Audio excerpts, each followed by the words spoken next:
Good evening from the State of Kuwait. Welcome to the 7 o'clock news for Friday, the 12th of December 2014. I am Dalia Badran with the headlines for tonight. The representative of His Highness Emir, His Highness Sheikh Nasser Al Mohammed Al Ahmed Al Jaber Al Sabah, attends the funeral services of Belgium's former Queen Fabiola. The Palestinian Authority decides to redefine its relations with Israel and intends to suspend security coordination with its officials. As fighting continues in Libya, the United Nations warns the chaos stirred by militants in the country could engulf neighboring countries. The European Union confirms the talks between Iran and the world powers on Tehran's nuclear program will resume on December 17th. Hello and welcome. His Highness the Emir Sheikh Sabah Al Ahmed Al Jaber Al Sabah sent today a cable of congratulations to His Excellency the President of the Republic of Kenya, Uhuru Kenyatta, on the occasion of his country's National Day. His Highness the Crown Prince Sheikh Nawaf Al Ahmed Al Jaber Al Sabah also sent a cable of congratulations to His Excellency the President of the Republic of Kenya on the occasion of his country's National Day. His Highness Sheikh Jaber Mbarak Al Hamad Al Sabah, the Prime Minister, also sent a similar cable of congratulations.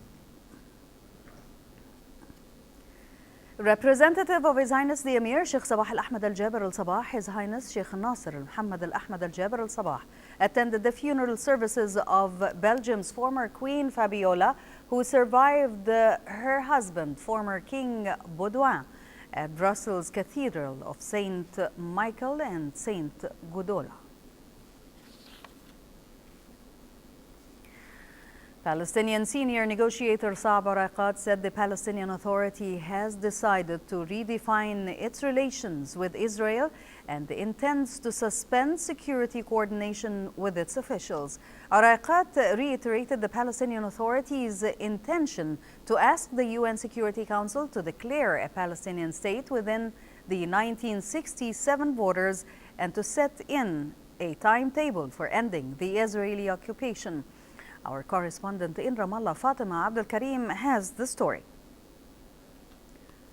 Adjourned meeting. The Palestinian leadership is examining the options to respond to the killing of its PA cabinet minister. The PLO's chief negotiator said the PA will be taking steps to cut off security coordination with Israel and limit its ties with the Israeli authorities. We will limit the relationship with Israel, and by that we mean stopping security coordination and holding Israel completely responsible for all issues, because it's not possible anymore for Netanyahu to continue to weaken the Palestinian Authority and have a cost-free occupation. The Palestinians plan their response to the death of Ziad Abu Ain, the PA minister whose death was directly induced by suffocation and beating he was targeted with by Israeli soldiers during a peaceful protest last Wednesday. But still, the PA has not yet announced its final decision, despite the rising anger among Palestinians. Israel's response, however, came twofold.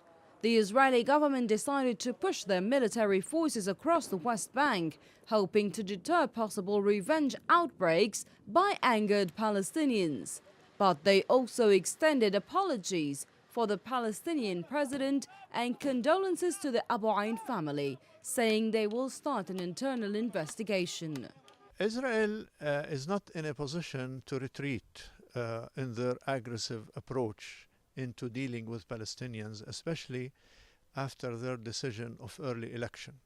Now the different Israeli parties, including the party of the Prime Minister, are going to compete on showing further aggressiveness and hostile attitudes and practices against the Palestinians. The Palestinian leadership is also going to call on the international community to provide protection for the Palestinian people, according to officials who said it is now more needed. The spreading anger among Palestinians is calling on the Palestinian leadership to take decisive steps to push Israel's back to the corner. However, the decision has yet to be made by the top PLO officials as early as next week. Fatma Abdul Karim, Kuwait TV, Ramallah, Palestine. Thank you, Fatma. The UN Special Envoy to Yemen, Jamal bin Omar, warned of the major challenges facing the Arab countries, saying that the current peace agreement among Yemeni political parties is the only way to move the nation forward. In a briefing to the UN Security Council, bin Omar said that the country must overcome major security, economic, and political challenges. Bin Omar said that the formation of a new government after the peace agreement signals slow progress. He also described Yemen's security situation as extremely fragile, warning that the humanitarian situation remains bleak as over half of the population needs aid.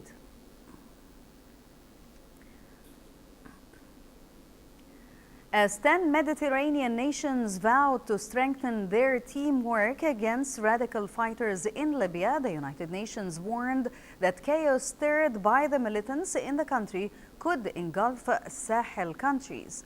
An Ethiopian diplomat told the Security Council that the humanitarian and security crisis in the band of semi-arid land south of the Sahara Desert were worsening, pointing to turmoil in Libya as a key factor.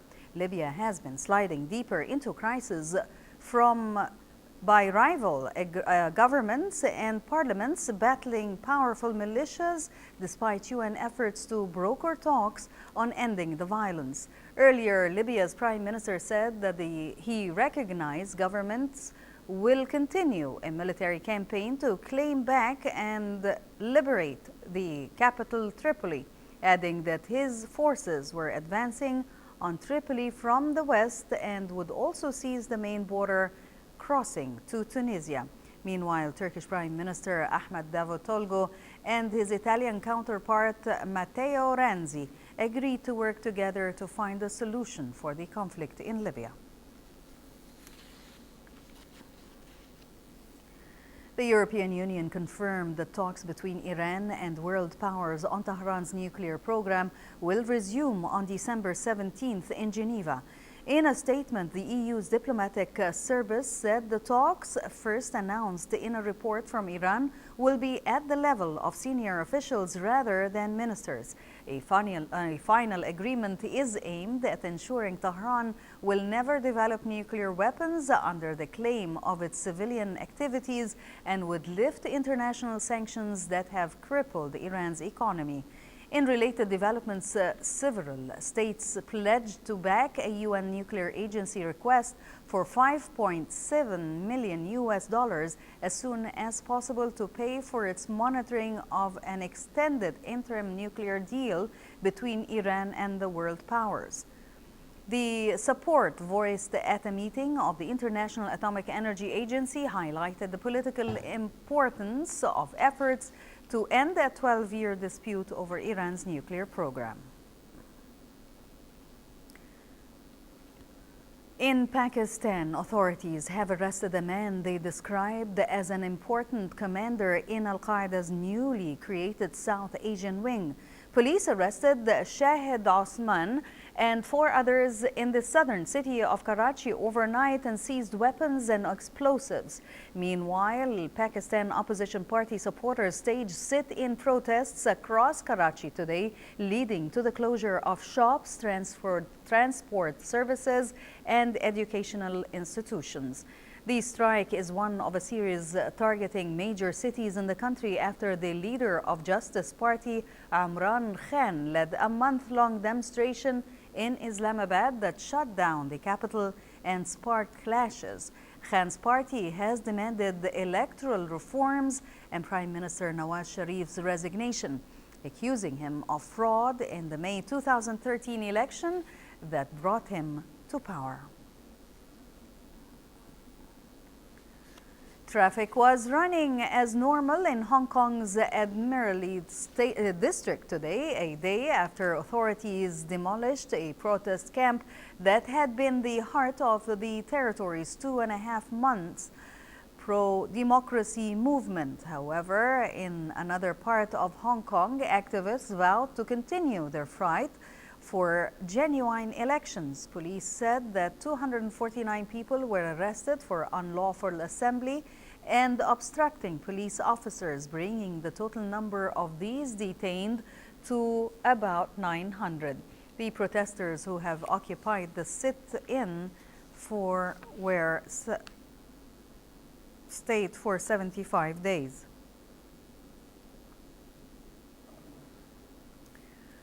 Four people were killed and one was injured today when a Sri Lankan Air Force plane came down in the outskirts of the capital, Colombo.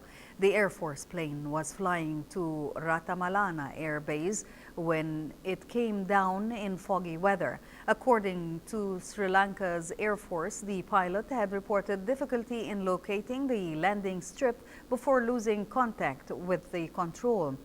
As the crash is being investigated by the Air Force and the police, the bodies of the four who died in the crash have been recovered and the one survivor taken to hospital.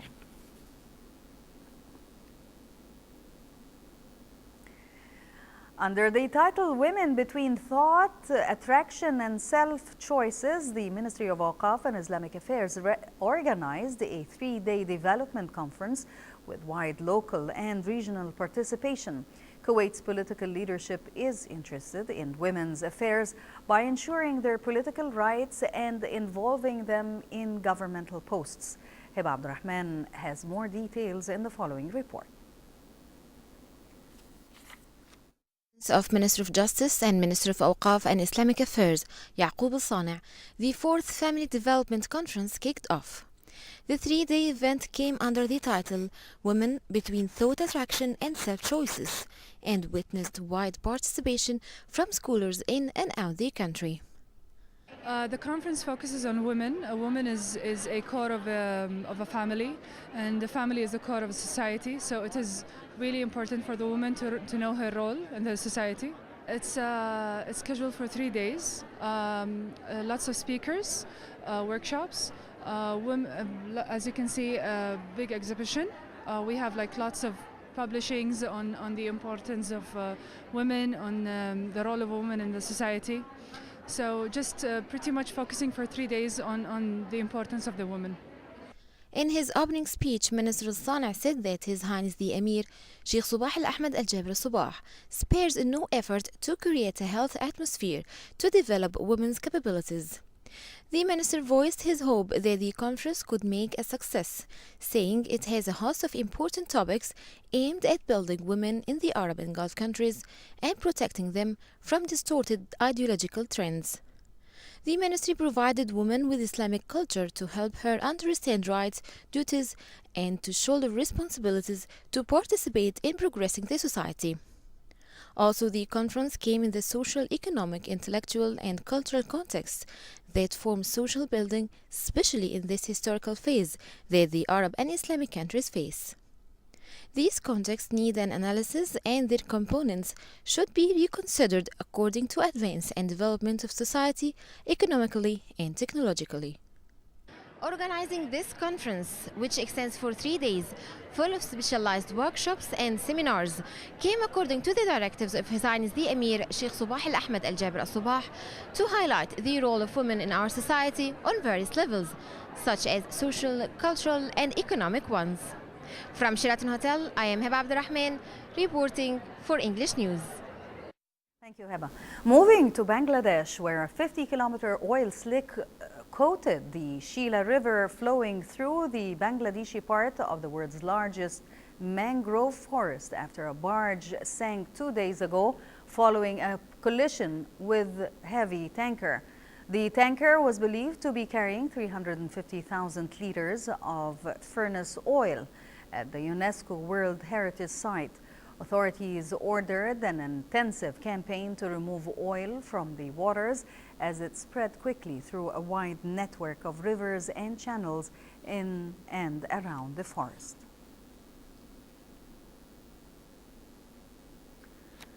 In the latest effort to contain Ebola in Sierra Leone, the outgoing UN Ebola Operations Chief in West Africa visited Freetown for a series of meetings, including Sierra Leone's President Ernest Bai Koroma. President Koroma said that he hoped to end all Ebola transmissions in the next 21 days, but that goal seems unrealistic in a country where 400 to 500 cases a week have recently been reported. Sierra Leone, Guinea, and Liberia have been hit hardest by the Ebola outbreak, which has caused more than 6,300 deaths, according to the World Health Organization. The first edition of Cityscape Kuwait, the country's premier real estate event, was recently launched at the Kuwait International Fairgrounds in Mishref. The exhibition was officially inaugurated by Dr. Abdul Mohsen Al-Midaj, Deputy Prime Minister and Minister of Commerce and Industry, occupying an area of nearly 7,000 square meters and featuring over 65 exhibitors. The Cityscape Kuwait exhibition gathers together real estate professionals and investors, providing the perfect platform for companies and individuals to meet, network, seize opportunities for potential partnerships, and explore potential investments. Our reporter Ghanwa Jabouri was there and has the following report. Under the patronage of His Highness the Prime Minister Sheikh Jabir Al-Mubarak Al-Hamad Al-Subah, a ribbon-cutting and official exhibition tour was held in the presence of elite dignitaries, real estate pioneers, investors and media representatives. Dr. Abdul Mohsen Al-Midaj, Deputy Prime Minister, Minister of Commerce and Industry, officially inaugurated the exhibition. We believe in two-way relationship between the clients and Mazaya. So one of our main Mazaya goals actually. Therefore, we were to participate in the Cityscape first exhibition in Kuwait, and that's why we are here. That's one of the main reasons. Another reason is we believe that we have a special product, and this special product is apartments in Liwan in Dubai, and we believe that it's an appealing product for the Kuwaiti market. We're participating under a company called Al-Ma'bar. It's an Abu Dhabi based firm, and we have investments across the region. We are here representing their investments in Jordan. We have a couple of projects, one in Amman, the capital, being the St. Regis Hotel and Residences, and the other one is our flagship project, which is in Aqaba on the Red Sea, which is called Marsa Zayed. This is our first time in Cityscape Kuwait, since it's the first in Kuwait. We've been participating in many of the cityscapes before, mainly in Abu Dhabi and in Dubai, and we look to attract some Kuwaiti investors, hopefully, to both Amman and Aqaba under our umbrella. With over 65 exhibitors from the domestic, regional and international markets, and a wide array of their latest products and projects on display, Cityscape Kuwait provides an excellent platform for industry stakeholders to network, seek out investment opportunities and create joint partnerships. Well, I mean, Cityscape in itself is a chance where everyone gets to come together and basically showcase their product. In terms of the product that we're showcasing, London. London speaks for itself. We have schemes all across main, west, central and east.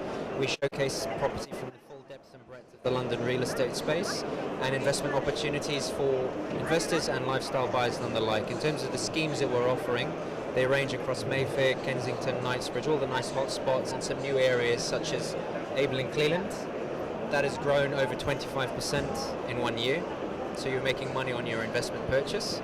We have One Tower Bridge, which has obviously grown in terms of 16.7% growth in 1 year. London is a market within a market, and it's relatively insulated against market shocks globally. And because of the global international political economy, we've got money coming in from all four corners of the globe. Having said that, that bolsters and keeps the market buoyant and moving forward and upwards. The exhibition offered the opportunity for topics to take place related to the industry and provide a platform for the real estate community to debate and discuss current issues. The premier real estate event in Kuwait kicked off today, offering an excellent platform for investment opportunities in real estate. From the Meshef Fairground, I'm Gana Taburi reporting to you for the English News. Thank you, Ghonwa.